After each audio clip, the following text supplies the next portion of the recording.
मित्रहो नमस्कार. एका नवीन व्हिडिओमध्ये तुम्हा सर्वांचं पुन्हा एकदा स्वागत. मित्रहो, विधानसभा निवडणुकीसाठीचं मतदान पूर्ण झालेलं आहे आणि महत्त्वाचं म्हणजे याचे निकालसुद्धा आता उद्यावर येऊन ठेपलेले आहेत. या निवडणुकीत काय होणार याचे निवडणूक पोल अंदाज वर्तवण्यात आले आहेत. त्यानुसार जे 7 पोल जाहीर झालेले आहेत, 7 वेगवेगळ्या कंपन्यांनी, वेगवेगळ्या संस्थांनी जे पोल केले, निवडणूक अंदाज वर्तवले आहेत, त्याच्यापैकी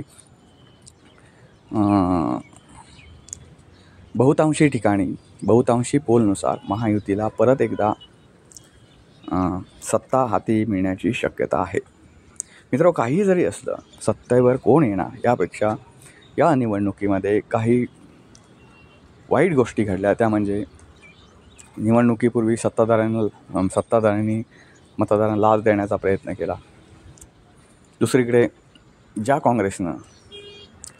काँग्रेसनं आजपर्यंत जनहिताच्या फार योजनाही आणल्या नाही, त्या काँग्रेसनं जेवढं शिंदे सरकारनं दिलं होतं लाच म्हणून, त्याचे दुप्पट लाच देण्याचं आमिष दाखवलं. म्हणजे काँग्रेसनं सांगितलं की दरमहा प्रत्येक महिन्यात प्रत्येक लेडीजला 3,000 रुपये ते देणार महालक्ष्मी गॅरंटी योजनेअंतर्गत. महत्त्वाचं म्हणजे लोकसभा निवडणुकीमध्ये जेव्हा धुळेमध्ये राहुल गांधींची सभा झाली होती, त्यावेळी तर त्यांनी देशभरातील महिलांना आपली सत्ता आल्यास 1,00,000 रुपये दर वर्षाला देण्याचं मान्य केलं होतं, जाहीर केलं होतं. त्यांना माहिती होतं कदाचित त्यांची सत्ता येणार नाही, त्यामुळे त्यांनी कदाचित बोलले असतील. पण असं जरी म्हटलं तरीसुद्धा आपण दुसऱ्यावर टीका करताना आपण काय करतो आहोत, आपण पण देश कुठे नेतो आहोत हे प्रत्येकानं जाणलं पाहिजे. प्रत्येक पक्षाच्या नेत्यानं जाणलं पाहिजे. मित्रहो, या निवडणुकीत कोण जिंकणार आणि कोण हरणार याबाबत आता सध्या वेगवेगळ्या चर्चा सुरू आहेत आणि निवडणुकीचा निकाल उद्यावर येऊन ठेपला आहे. त्यामुळे त्यावर आत्ता भाष्य करणं हे योग्य होणार नाही. पण ज्या कोणाचं सरकार येईल त्या सरकारने एक लक्षात ठेवलं पाहिजे की मतदार हळूहळू जागरूक होतो आहे.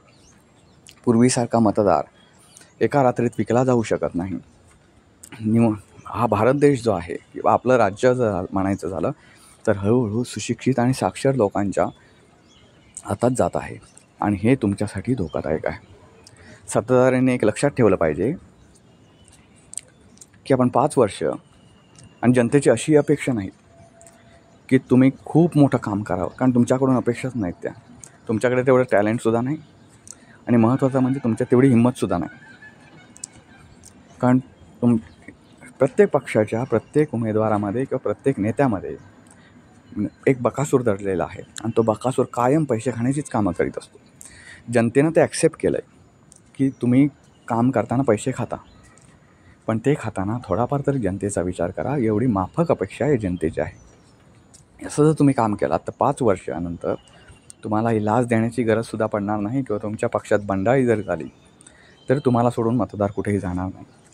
एक इमॅजिन करा मित्र, वेगवेगळ्या पक्षांनी आपल्या देशावर, आपल्या राज्यावर राज्य केलं, पण जनतेच्या मूलभूत गरजा अजून मिटलेल्या नाही.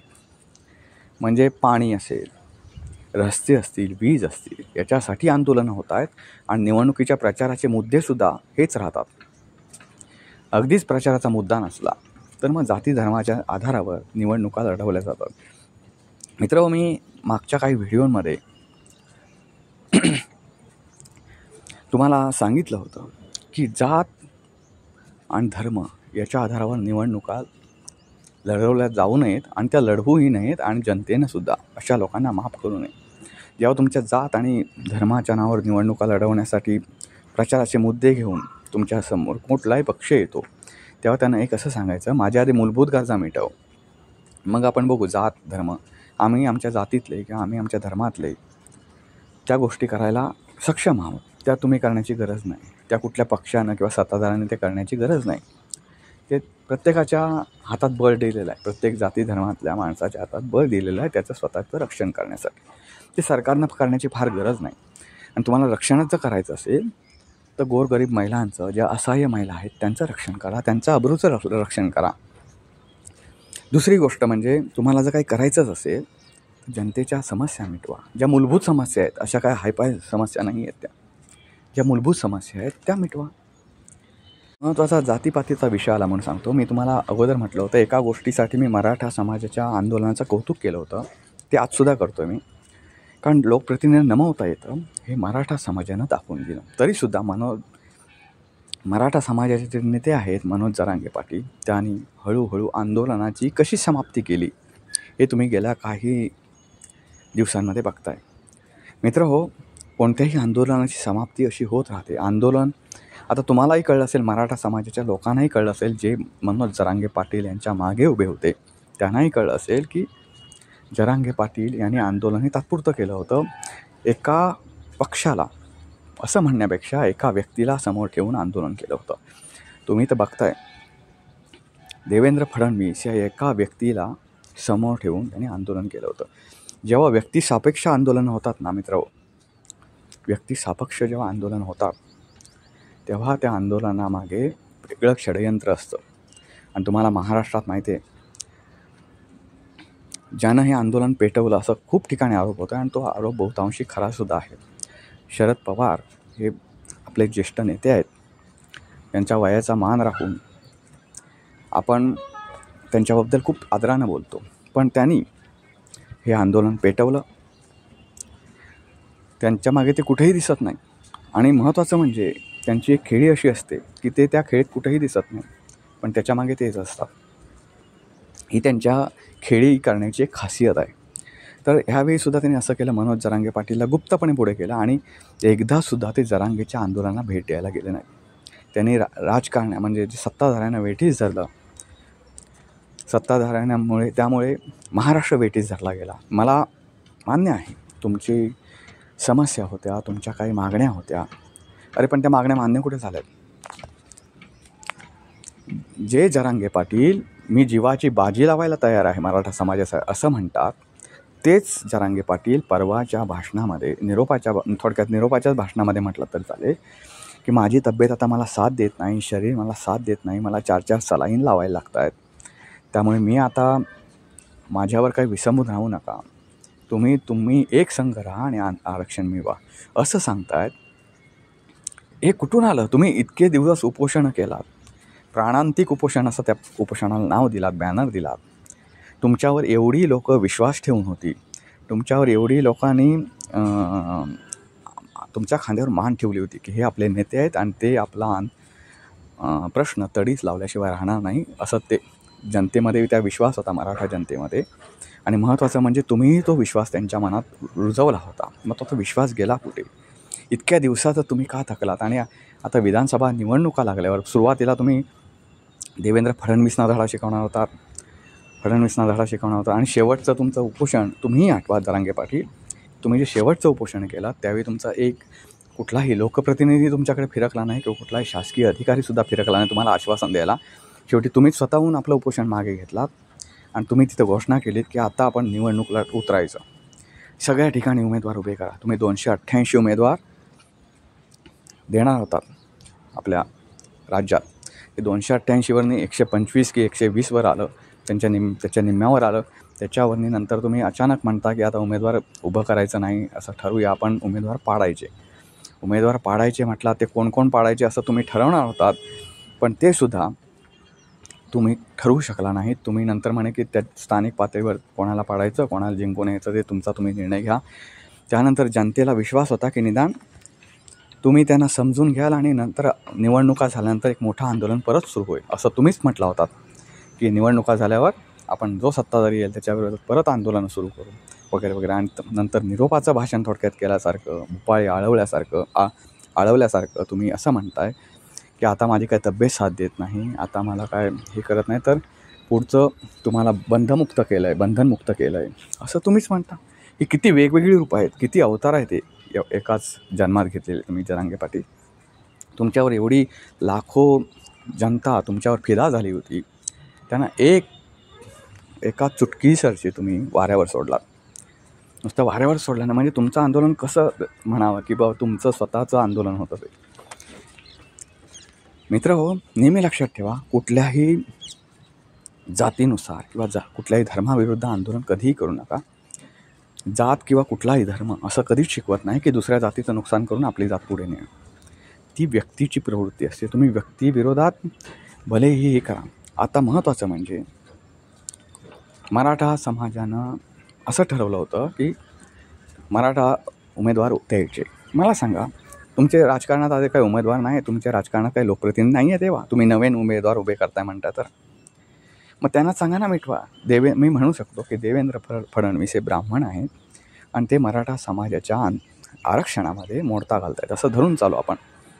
पण मला सांगा, फडणवीसचा संबंध येतोच कुठे? तुम्ही मुख्यमंत्र्यांची शेंडी पकडायला हवी ना, कारण प्रत्येक राज्यातील प्रत्येक घटनेला मुख्यमंत्री हा पहिला जबाबदार असतो, नंतर त्या खात्याचा मंत्री असतो. जरी फडणवीसनं दबाव मुख्यमंत्र्यांवर टाकला असेल तर तुमचा संबंध येत नाही ना मुख्यमंत्र्यांच्या मतीला जाऊन येणं. तुम्ही मुख्यमंत्र्यांचा कान पकडायचं की आम्हाला हे कधी देतात. त्यांच्या मागे फडणवीस त्यांच्यावर दबाव टाकू देत की नरेंद्र मोदी दबाव टाकू देत. पण तसं मराठा समाजाच्या या नेत्यानं केलं नाही. त्यामुळे आणि त्याच्यामागे ॲक्च्युली फडणवीस कोणाच्या डोळ्यात खुपतोय हे अख्ख्या महाराष्ट्राला माहिती आहे. कारण भाजपकडे फडणवीससारखा दुसरा कोणीही नेता नाही.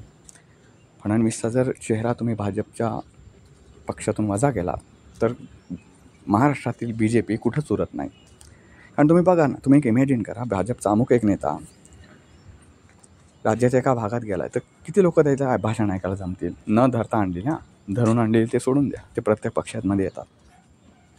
तर मित्रांनो, नेहमी लक्षात ठेवा, विशेष करून मराठा समाजानं एवढं मोठं आंदोलन पाहिलं, एवढं मोठं आंदोलन केलं, त्यांना सांगणं आहे आणि इतर जे आरक्षणासाठी आंदोलनं करण्याच्या तयारीत आहेत त्यांनासुद्धा मी सांगतो, पहिली गोष्ट कुठल्याही व्यक्तीविरोधात आंदोलनं करू नका आणि तुमच्या मागण्या ह्या न्याय असू द्या. तुमच्याकडे ताकद आहे म्हणून त्या ताकदीच्या बळावर देश वेठीस धरणं, राज्य वेठीस धरणं असं कधीही करू नका.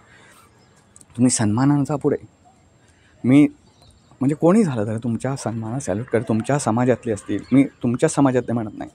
डॉक्टर बाबासाहेब आंबेडकर हे कुठल्याही आरक्षणाशिवाय पुढे गेले होते. त्यांचा काळ तर खूप पिळवणुकीचा काळ होता, ज्या काळात निम्न स्तरातील म्हणजे ज्यांना हरिजन त्या काळात म्हणत होते, आता आपण बौद्ध बांधव म्हणतो किंवा हे, त्या समाजाला खूप हीनपणाची वागणूक दिली जात होती. पण त्याच्यातून सुद्धा एक माणूस पेटून उठला आणि तो देशाचं संविधान लिहिण्यासाठी सज्ज झाला. त्यांना देशाचं संविधान लिहिलं असं आपण म्हणतो, पण तुम्ही शिकलात काय? तुमचं पाय एक अजून आरक्षणातच बुडलेला आहे. तुम्ही आरक्षणाशिवाय पुढेच जाऊ शकत नाही अशी स्वतःची इमेज केलेली आहे मित्र.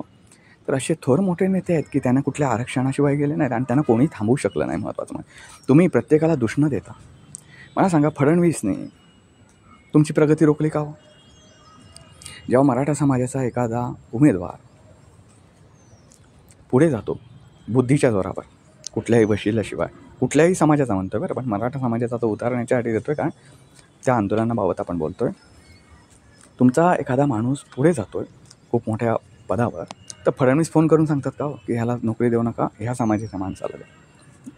तुमच्या समाजाची लोक आता फडणवीस जर एकटा ह्याच्यात कळयंत्री बाहुला असतो तर मला सांगा, मराठा समाजाचे तुमचे लोकप्रतिनिधी एवढे कसे झाले फडणवीस असताना राज्यात? ते तर स्वतःच्या बळावर झाले, ते स्वतःचे बुद्धी लढून झाले ना. मग लढवा ना बुद्धी, की तुमच्याकडे बुद्धी संपून गेली म्हणून तुम्हाला आरक्षण हवं असं म्हटलं तर ठीक आहे. तुम्ही एक असं म्हणा ना की आमचे जनता गरीब आहे, आमचे लोक गरीब आहेत, तर आम्हाला शिक्षणात आरक्षण द्या. मला मान्य आहे, कारण प्रत्येकाची ऐपत नसते उच्च शिक्षण घेण्याची, मला मान्य आहे. तुम्हाला नोकरीत पण आरक्षण हवं, याचा अर्थ काय? बुद्धीवर पुढे जायला. मित्रांनो, मी नेहमी सांगतो, सगळ्या जाती धर्माच्या लोकांना माझं आव्हान आहे, आपला देश टिकला पाहिजे, आपलं राज्य टिकलं पाहिजे. जातीच्या किंवा धर्माच्या आधारावर कुठलीही मागणी करू नका. प्रत्येक जात किंवा प्रत्येक धर्म आणि त्यातला प्रत्येक माणूस हा स्वतःच्या बुद्धीवर पुढे जात असतो. आरक्षणावर पुढे जाऊन कधीही कुठलीही गोष्ट आपल्याला ठीक आहे, तुम्हाला एखादी नोकरी मिळू शकेल. आणि तुम्ही एक नेहमी विचार करा, आरक्षणाचा मुद्दा जेव्हा येतो मित्रांनो, तेव्हा आपल्या राज्यात गेल्या काही वर्षांमध्ये भरती किती झाली आणि त्याच्यामध्ये किती लोक भरती झाले, ह्या सगळ्या गोष्टी बघा. तुम्ही डाटा बघा, तुम्ही बातम्या वाचा, तर तुम्हाला कळेल की त्या आरक्षणाच्या मागे लावून काही उपयोग नाही. त्यापेक्षा तुम्ही तुम्हाला ज्याच्यात आवड आहे तसा एक बिझनेस खोला, जो सगळ्यांनी न खोलेल असे खूप बिझनेस आहे जे तुम्हाला खोलता येऊ शकतात, त्याच्यातून तुम्ही मोठे होऊ शकता. मित्र हो, आपल्या देशाचे एक भूषण असलेले, आपल्या देशाचे एक मोठे उद्योजक असलेले धीरूभाई अंबानी हे पेट्रोल पंपावर पेट्रोल भरायचं काम करायचे. पण हा एवढा न शिकलेला माणूस एक देशाचा बडा उद्योगपती बनला. कशावर बनला? त्यांना थोडीच मग आता मी तुम्हाला उदाहरण सांगतो. त्यांच्याकडे काय अशी ऐपत नव्हती. खूप घरची परिस्थिती होती का? नाही. ते गरीब होते म्हणूनच पेट्रोल पंपावर पेट्रोल भरत होते ना.